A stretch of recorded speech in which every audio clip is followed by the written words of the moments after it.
undermining the irrelevant role of the world community. In this regard, we have to be very careful that diplomacy is very important. Ethiopia should consider friendly countries across the world that can help Ethiopia to achieve peace and stability. Therefore, I am not a blind man to undermine the role of the international community. The international community can have play some minor roles. Although we need to work hard ourselves. Ato Chalacho Tarekeng, an instructor in Bahar Dar University at the Department of Political Science and International Relations. Welcome to Amhara Media Corporation. Thank you very much for inviting me. Will you state us the political history of TPLF? It was on power for over a quarter of a century. And what it has been doing while it was in power in reference to its objectives. The history of Tigray People's Liberation Front, or what we call TPLF, can be traced back to the 1960s students' movement. Of course, actually, before that, they claimed that there was a pre-TPLF movement in Tigray. But fundamentally, the movement can be traced back to the 1960s students' movement. At that time, most of the Ethiopian students were raising questions related to land reform. For instance, the Bali farmers' revolution or peasants' revolution, the Gujam peasants' revolution at that time in Ethiopia in the 1960s, that ignited movements in the students, and therefore, fundamentally, there was a question of land reform. It was at that time that the Ethiopian students raised their concerns, and the TPLF was one of the students' movement at that time. We can trace back to that students' movement.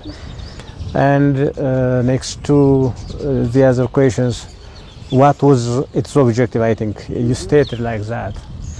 That's very crucial, important point. Still now, we need to know, or that the Ethiopian general public should know fundamentally. It is, in my view, it has two fundamental objectives since its inception till now.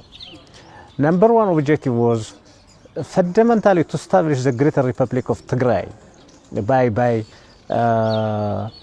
taking the most important fertile lands of Amhara.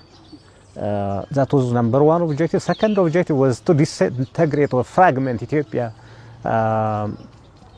from the map of the world. Therefore, these two objectives are fundamental points that the TPLF has struggled or still now. So it may have some minor other objectives, but fundamentally we can think of these two grand objectives of the TPLF. And what was or what it did when it was in power was another question I think you addressed to me. In my view, the most fundamental activities it undergone for the last 27 years when it was in power emanates from these two central objectives. To dismantle or to disintegrate Ethiopia first, therefore, and to realize the Greater Republic of Tigray, all the activities that it had done while it was in power were related to these two grand objectives. For instance, number one objective was to deepen the ethnic diversity of Ethiopia to a kind of extremist position. In other words, what I would like to say is that that people has to see each other enemies, you know, because if people are getting enemies to each other, then that will be a suitable, a conducive condition for disintegrate Ethiopia in the future. That's what. So this making people enemies to each other was again implemented by introducing certain structures, like, for instance, fundamentally introducing, for instance, the constitution and introducing narratives, for instance, in the preamble. For instance, in the preamble, as you know, the preamble in the constitution says that the wrong history we do have. It fundamentally states that the Amara group should be seen as suppressors in other ethnic groups in Ethiopia.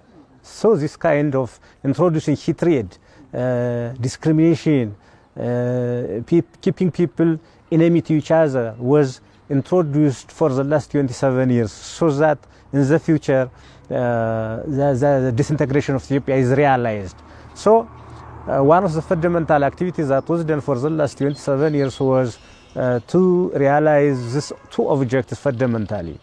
As you have seen, practically, therefore, the Amara people were displaced from here and there as if they were suppressors by other ethnic groups, you know, actually which the Amara people were not in reality. The Amara people were not a colonizer, were not a suppressor, were not really enemy to the other people, but this was 27 years systematic development made by the TPLF because they fundamentally believe that, or the TPLF group fundamentally believes that if we need to dismantle and disintegrate Ethiopia, the first project that we need to initiate is to dismantle the Amara people, and the Amara people should be seen as enemy by the other ethnic groups in Ethiopia. So if we weaken the Amara people, we have the possibility to dismantle and disintegrate Ethiopia. That was their strategy, as they have already set in their manifesto, which was drafted in 1968. So fundamentally, their activities when they were in power were related to the grand objectives, establishing the Greater Republic of Tigray and disintegrating Ethiopia. How TPLF was removed from power? For the last 27 years, you know, many people in Ethiopia were really suffered by the ruling time of the TPLF. You know, for instance, if we are thinking for human rights violation in Ethiopia, by any parameter, the human rights violation in Ethiopia was so crucial that we cannot enlist them. For instance, the killings, the mass killings, the tortures, intimidation, doing any criminal or wild activity on human beings in Ethiopia were committed for the last 27 years. These several human rights violations for the last 27 years were followed by mass movement and mass public resistance in Ethiopia, and a lot of people were emerging as revolutionaries here and there. So for instance, we can think of the movements in Oromia, when the Kero movement, and we can think of the movements, the mass movement in Amara, and the questions of, for instance, identity questions were not also were not able to get recognition by the, although they are there in the constitution. For instance, we can think of the Wolkite identity question, the Raya identity questions. All these questions, since this group, I mean, since the TPLF group were not able to, or since they believe fundamentally in force instead of solving problems democratically, these identity questions were not able to get answer based on the principles of the constitution. So all these questions, human rights violation as well as identity questions, were driving the mass movement in Ethiopia in such a way, and this mass movement is fundamentally in Oromia and Amara, were getting consolidated through time. That's number one. The other thing was even the TPLF, as member of the Ethiopian People Revolutionary Democratic Front, or EPRDF, were not able to reform the party, and since they weren't able to reform the party within the PRDF, therefore some elements of the party were joining the mass movement, which we call now that the reformist group, for instance, led by Prime Minister Abiy. That means fundamentally the Oromo people, ODP, Oromo Democratic Party, as well as Amara Democratic Party, which formerly called Ohdid and Badin, and which later they reformed their name to Amara Democratic Party and Oromo Democratic Party. These groups fundamentally followed or accepted the mass movement, and they become reformists within the party. So the mix of the mass movement outside and the movement within the party removed the TPLF from power. So in that way, it is gone to Mekelle. That's what fundamentally what pushes TPLF from the central palace. How do you clarify the latest invasion of TPLF both in Amhara and Afar regions? Well, it is it surprises me, you know.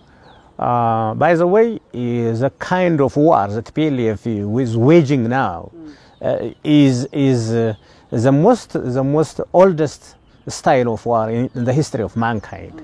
For instance, we can think of when it was really applied, this kind of human wave attack in man's history. We can go, or we can went back to the history of China. Mao has used this kind of war.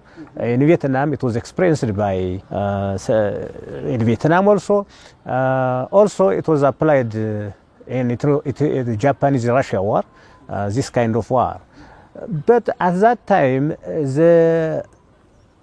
there was no advancement of technology, for starting machine guns, high-level machineries in artilleries were not there, and most of the time the weapons at that time were very traditional, and the war system at that time, the materials, I mean the instruments applied to war at that time was very traditional. They were sticks or traditional guns. At that time it was possible to apply this kind of war. But at this time the technology advancement is different. You know, these days there are very advanced machine guns used for war. A single individual can destroy mass of people, you know, with a certain machine gun. So it is really unthinkable to imagine such kind of war today, by the way, because it is really or it will be followed by large loss of human population. But imagine that, how the TPLF people or group is really kidding with the life of the people, because it is the most traditional style of war. Imagine how they are really power monger. Imagine how they really need to stay in power at the cost of millions' life. Viewed from this dimension, it is not surprising me that it does not surprise me if TPLF junta invades the Afar and the Amhara region. Anyway, I feel that this kind of war or mass movement, a kind of human wave attack, should be attacked by following the same strategy. By the way, we have to think that way. Otherwise, it will be a little bit difficult to confront by soldiers. By the way, the fundamental principle of this kind of war, human wave attack kind of war, is emanates from Machiavellian thinking, or Machiavellian thinking says, you know, the end justifies the means. The end justifies the means. That means this kind of war always aspires to achieve what is intended to be achieved, you know, at the cost of anything.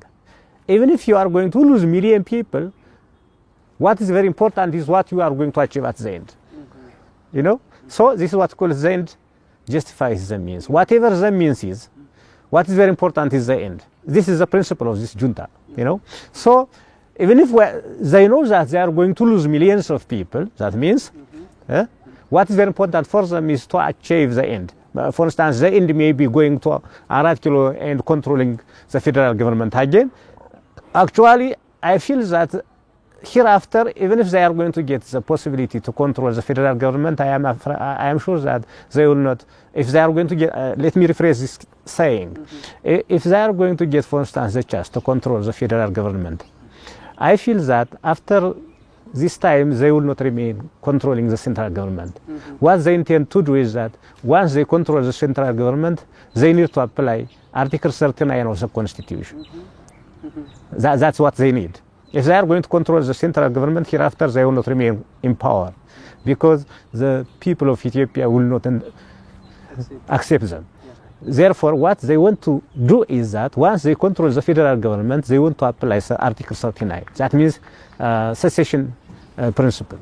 So they need to declare that, not only for themselves, but also other regional states, therefore. So I feel that this kind of human wave attack should be defended by following the same principle. Why TPLF failed to accept the government call for ceasefire? They failed to accept the ceasefire fundamentally from their objectives. You know, what was their objective when they were controlling Ethiopia? Their objective was to establish the Greater Republic of Tigray on the one hand, and to disintegrate and dismantle Ethiopia on the other hand. So since they have established this objective for a longer period of time, since they have aspired such kind of objective, so why they are going to accept the ceasefire? That's the fundamental question we need to think of, because the ultimate objective of this group of people is to see the Greater Republic of Tigray. By the way, the people of Ethiopia should know this reality. Fundamentally, people in Ethiopia and the Amara people should understand this carefully. The ultimate objective of TPLF is to establish the Greater Republic of Tigray. This reality will happen at the disintegration of Ethiopia, at the cost of Ethiopia. So it is time to choose either to lose Ethiopia or either to defend and eliminate this junta. Otherwise, the situation is really tough. So, in my view, since they do have this objective, which they have established for longer periods of time, they will not accept the ceasefire. It is possible to negotiate with the government, by the way, initially, before the October 24, before they attack the northern command of Ethiopia, I mean the National Defense Force command in the northern part of Ethiopia. Before the attack, the government has attempted every possible alternatives to solve the problem peacefully. For instance, The mushroom diplomacy. exactly, domestic government has used, in my opinion, the federal government has applied every possible alternatives. For instance, elder people, the church people, I mean religious institution people, elders, women groups, even foreign diplomats. The TPLF junta has been requested by different groups of people to come to the table and to solve the situation of Ethiopia peacefully or through negotiation. But they refused all that alternatives options provided to them. Why that happens? It is similar to refusing the ceasefire. You know, why that happens? It is similar to refusing the ceasefire. So the mental profiles they do have, the socio-cultural profiles they do have, need this further examination, by the way. Actually, the field of psychoanalysis and psychotherapy is not advanced in Ethiopia, but still I feel that the psychological and mental setup of these people need this further examination. Because, I mean, I'm not saying the Tigray people. I'm saying, I am addressing the TPLF junta. The mental, every activity they are doing on human beings, imagine. It is the most inhuman, subhuman activity they are committing on innocent civilians in Ethiopia. The cruel activity, the savage activities they are doing on human beings. I think, still I didn't read their book as the crimes they committed anywhere in the world. By the way, the torture, the inhuman treatment of people. I feel sometimes if you look at the lion, sometimes the lion is kind. I observed one in National Geography that the lion chased an antelope and the mother escaped him, or the lion, and the small antelope who was following the mother were not in a position to escape. And finally the lion caught the antelope, the small antelope. Then he treated the kid kindly. So sometimes we have rationality even from animals. Some element of rationality, some element of treating humanity from animals. The lion sometimes treats other animals humanly. But if you look at the TPLF junta, they fail to treat human beings humanly. Instead, they treat human beings wildly. So, are the TPLF groups really human beings? Addressing such question is very important. I feel that which psychoanalysts should have to further investigate, in my opinion. TPLF is said to have dangerous deal with Ethiopian external enemies.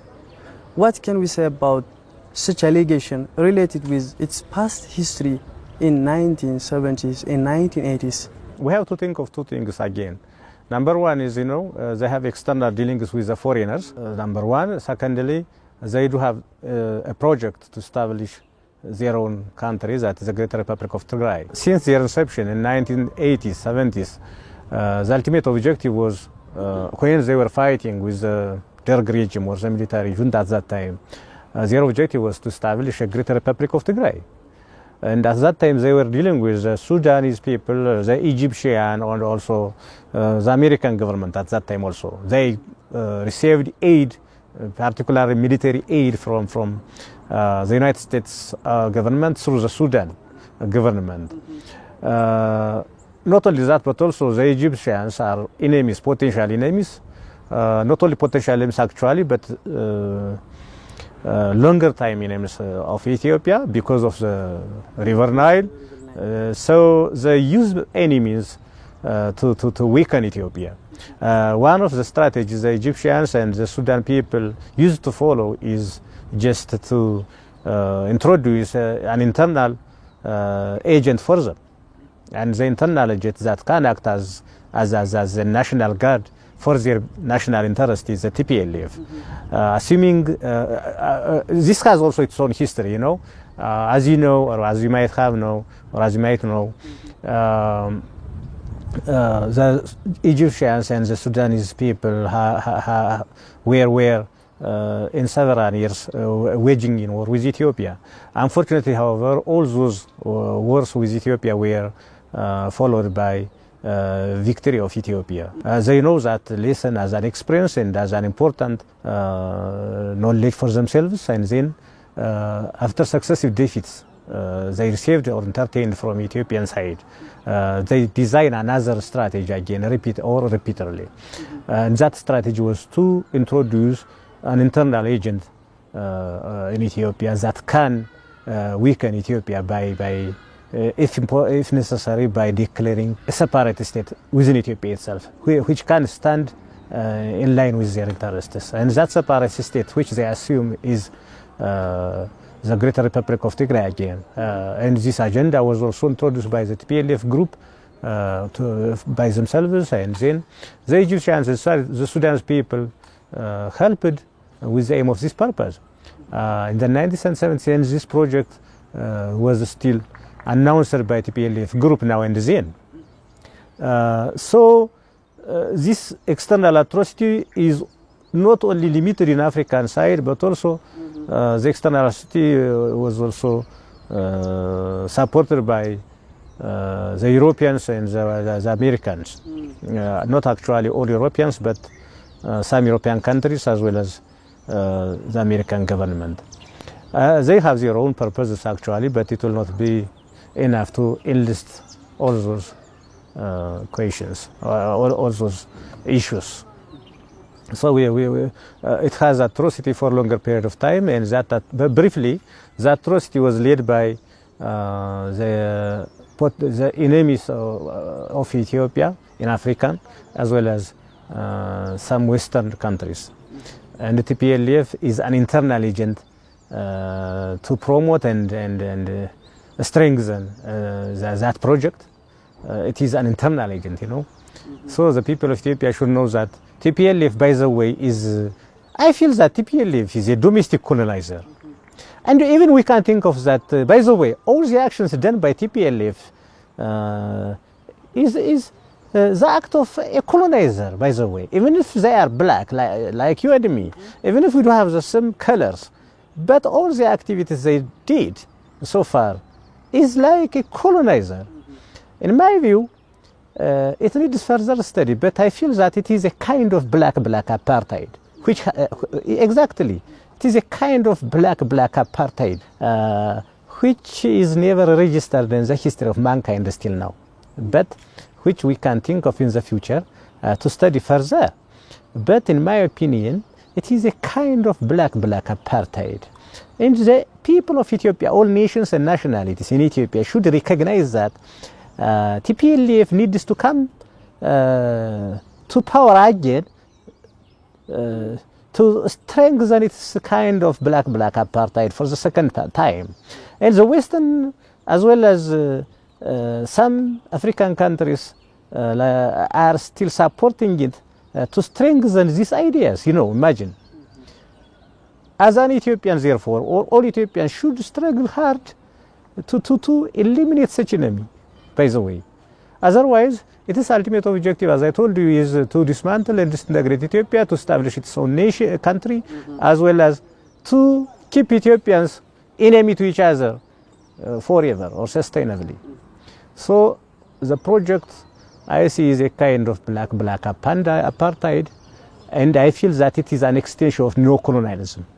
You know, in the 1960s, most of the countries in Africa were achieving their independence by any revolutionary means. Most African countries achieved their freedom from colonizers. Once the direct colonization is eliminated from Africa, the Westerners or Western countries introduced another kind of colonization, which we call it indirect colonization. The indirect colonization was promoted by strengthening some internal colonizers, you know. So TPLF is an extension of the indirect colonization system introduced by the Western countries, you know. So Ethiopian people should recognize that TPLF is an extension of the neo-colonial system. Colonizers are not coming today by themselves, but they are introducing this internal colonizer to us. So we need to fight internal colonization. We need to fight neo-colonization by any means. Why the Western failed to condemn TPLF atrocities? Because TPLF is an agent to them. Well, why they are going to condemn the atrocities made by TPLF?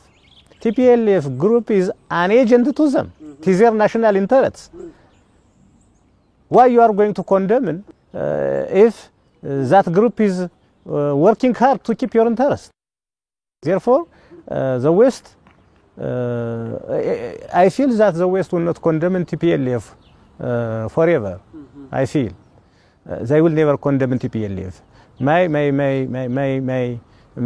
assumption is that TPLF is an agent for them, and they want to maintain their interest, an agent to keep their interest, to attain their interest, as well as they have their own assumption about Ethiopia. Also, it is a good agent to disintegrate and dismantle Ethiopia too. So, by any parameter, TPLF is a good agent for them to maintain their interests. TPLF is claiming victory on some areas and at the same time it cries. And how do you evaluate its propaganda power? Naturally, TPLF people have their own strategy of war. Their strategy of war is propaganda. I remember when I was a high school student, they were fighting with the military junta or Derg at that time. And each day they were talking about the number of soldiers captured by the TPLF groups at that time. Finally, I remembered one analyst told us that the number of soldiers captured by TPLF at that time was greater than the soldiers Ethiopia had. Imagine. That means they captured a lot of soldiers, and each day they captured a lot of soldiers, and then each day, if you add the number of soldiers captured per day, finally, the number of soldiers were greater than the number of soldiers Ethiopia had at that time. Imagine, this is a great lying. I remember an expert saying that the number of soldiers captured by TPLF at that time, when they were fighting with the military junta means, was greater than the number of soldiers Ethiopia had at that time. That means they captured soldiers which actually does not exist. That's what I want to say. Therefore, that means propaganda is their natural war strategy. Therefore, the people of Ethiopia should not worry about this. Actually, they take one Amharic proverb as their fundamental war strategy. ጦር ከፈታው ወሬ ፈታው. I think they used this strategy very precisely. Therefore, I advise the people of Ethiopia not to worry about their propaganda, and instead to design strategies to tackle their propaganda. What will be the future of TPLF? I think now we have to think of two important points. Number one is what will be the fate of Ethiopia? Number one. Secondly, what will be the fate of TPLF? These are two important points. We need to look at it carefully. In my view, the people of Ethiopia should select from these two options either one of them. Number one, to keep Ethiopia as a country and maintain its integrity, number one, or to entertain the defeat of TPLF and see disintegrated Ethiopia. Therefore, by the way, we need to look at carefully that now it is clear that Ethiopianism and TPLF are extreme sides. We have to think this. They cannot go together, by the way. They told us repeatedly that we will come back even from hell to disintegrate Ethiopia.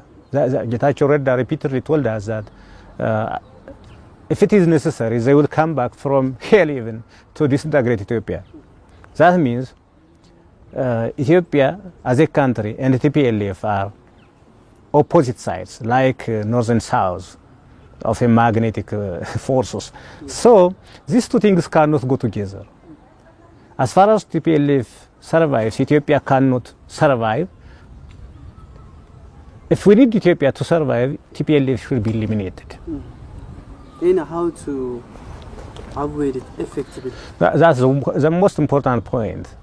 In my view, number one is the government has to consolidate the solidarity of the people of Ethiopia. As you know, the people of Ethiopia, for a longer period of time, if they are consolidated, history tells us that they defeat every enemy. So government has to work hard to consolidate the people of Ethiopia so that they can defend their country very well. I think the progress we are seeing now is good, but it needs still further work. So consolidating and bringing all Ethiopians together is one very important potential force to eliminate this enemy of Ethiopia, natural enemy of Ethiopia. So that's what I suggest. Secondly, the people of Ethiopia should not expect everything from the government. Every citizen of Ethiopia as a citizen should work hard and contribute what is expected from the citizen as a citizen to defend the country. For instance, scholars can provide their support in different dimensions, both financially and morally, as well as in providing trainings like that. All people, anyway, every concerned Ethiopia, every citizen of the country has to work hard to defend the country. By the way, we should not expect everything from the government. Government will do what is expected from it, but the government should be supported by the general public, every possible and alternative ways to defend these enemies. That's what I feel. If we work hard together, if we strengthen our solidarity across the country, I am sure that TPLF is not more than the people of Ethiopia. TPLF is not greater than the people of Ethiopia. As you know, we can take a lesson from Adwa, 1960s Ethio-Somali War, and before that we do have a war history. There are many war histories in Ethiopia. All that histories of war were successfully defended by the coming togetherness of the people of Ethiopia. So I feel that if the people of Ethiopia come together and strengthen their solidarity, this group will not be beyond the capability of the Ethiopian people. What is expected from the global community to ensure peace and security in Ethiopia? I have to remind you that many peace and conflict studies, many political science studies, many comparative government studies, many psycho-social and political science administrative studies. All these report that peace and stability is not something given from the outside world. First, we need to bear in mind that peace and stability cannot be provided to us from the outside world. First of all, we can make peace and stability by ourselves. This should be a very fundamental point. The people of Ethiopia the people of Ethiopia, we Ethiopians must understand that peace and stability is not a gift from the West. First, we need to realize that peace and stability is a gift from ourselves. That means we can make peace and stable our environment by working hard, by targeting those potential enemies eliminated from the country. So peace and stability first is a gift from ourselves. The West are not going to donate us this. So this kind of perception should be established at the grassroots level. Peace and stability is not a gift from others. By the way, we have to think Afghanistan, we come to Syria. The world community is not providing peace and stability to them.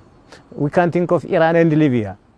Which world community is providing stability and peace to them, by the way? We have to think that. The Syrians, the Afghans, the Libyans, the Iraqi people are not achieving peace and stability because of the world community. But still, I am not undermining the irrelevant role of the world community. In this regard, we have to be very careful that diplomacy is very important. Ethiopia should consider friendly countries across the world that can help Ethiopia to achieve peace and stability. Therefore, I am not a blind man to undermine the role of the international community. The international community can have play some minor roles. Although we need to work hard ourselves. That's what I want to say. In this regard, for instance, Ethiopia has to strengthen its diplomatic relation with friendly countries. I am not going to say this and that, actually, but government can decide and can select which countries are really friendly to Ethiopia, so that peace and stability is consolidated very well in Ethiopia. Government can strengthen these diplomatic ties with friendly countries to sustain peace and stability. Otherwise, the international community, we are looking at what kind of report is coming from the international community. We are looking at what kind of report is coming from the Amnesty International, Human Rights Watch, all these things. They are Western-driven international watchdogs, and sometimes we don't need to expect something good from them.